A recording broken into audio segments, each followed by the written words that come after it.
د جون په 22مه نیټه د حکومت لخوا اعلان شوی و چې ریټایر ملازمینو یا پنشنیانو ته به په 23مه نیټه پنشنونه ورکول کیږي. خو تیر ورځ یعنی د جمعې پر ورځ چې کله هغوی سرکاري نېشنل بانک ته ورغلل نو هغوی ته ویل شو چې بانک ته پیسې نه دي راغلي. د حکومت او د بانک د عملي په دغه رویه پنشنیانو سخت غصې څرګندونه کړې ده او ویلي چې د جون د میاشت په سخته ګرمۍ کې د مشرانو وګړو ته تکلیف ورکړی شو چې وروسته تش لاس کورونو ته ولېږلی شو. د حکومت او د بانک د عملي په ناقصه حکمت عملي د سیمې مخورزو شخصیاتو د غصې اظهار کړی دی. خبریال پیر صاحب جان وایي چې مشرانو وګړو سره دا رویه د قبلولو وړ نه ده ځکه چې د بانک لخوا د پنشنیانو لپاره د اوبو یا ناستې لپاره تنظیم نه وي شوی نو داسې رویه ساتل خپلو وګړو سره انتقامي کاروي ده. اعلان یې موږ په ټوله صوبه کې ټول خلک یقین وکړه چې په دې رکشو کې په چنګچو کې دونه راتلل تکلیف په بازارونو کې خدای ګواه دی چې دونه په تکلیف دي د بینکونو مخې ته سوري نشته نور څه تنظیم نشته پکې نشته او دا پنشنیان خو والله چې زوی مچ دوی له خود کوسي مخې ته ورکی چې ورته ډبې او ګوته ته لګي هم کمپیوټرایز دور دی کمپیوټرایز څنګه چې سړی سیم رو باسي او مقصد ماشين ورپسې کور ته وړي او ګوته ته لګي ډیر زیات په تکلیف دي والله دا بوډاګان دا بازار کې وګورئ تاسو ډیر په تکلیف دي خدای ګواه دی.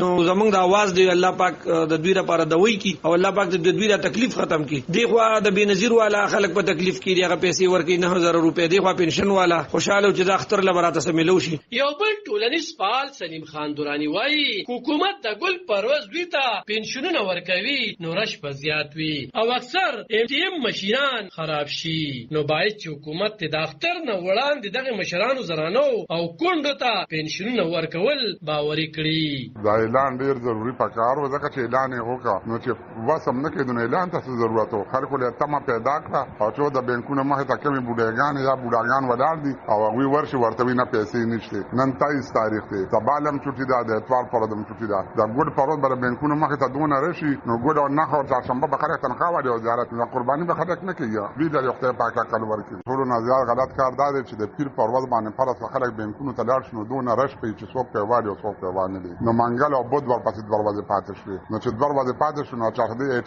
ATM قوم ټول خرابي او خلک په قربانو کې سي نو چې دا دینن کړی نو خبرنو خو بعد د دوی د خیرو نصیب دي چې خلک ورته خیرې کوي نو ورته دواس وکړي کولی. د بانک عملی ویلي چې د ګل پرواز به بانک ته رقم را رسی او دغه مشرانو ته به پنشنونه ورکول کیږي. علب خان شیرپو دلبر نیوز 400 د جون